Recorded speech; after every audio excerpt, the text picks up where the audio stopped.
And so this is chapter 4, part 3. Chapter 5, part Oh 3. yeah, chapter 5, part 3, consumer mindset. Yep. Okay. Okay, go ahead. Okay. Life adapts to its environment, and the human species has adapted to an environment of narcissism and oppression. The result is an array of maladaptive psychological profiles. Among them, entitlement and consumer mindset stand out as two sides of the same coin, both emblematic of a society addicted to prefab goods and concepts. This pervasive commoditization of our existence strips away autonomy, reducing individuals to mere vessels for consumerism. In this light, it is critical that we understand how we got here and what's at stake so that we can take back control of our own minds. Amidst this backdrop lies a fundamental misunderstanding.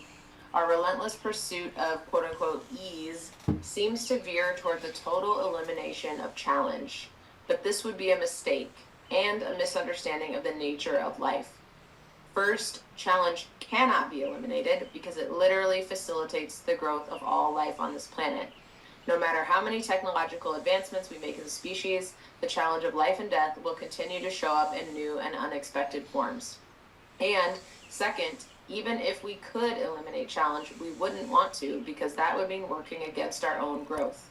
It would be an overcompensation in the wrong direction. If we knew all of this, we would want to embrace instead of eliminate our challenges because every challenge presents an opportunity to connect with our environment, which is the first step toward wellness.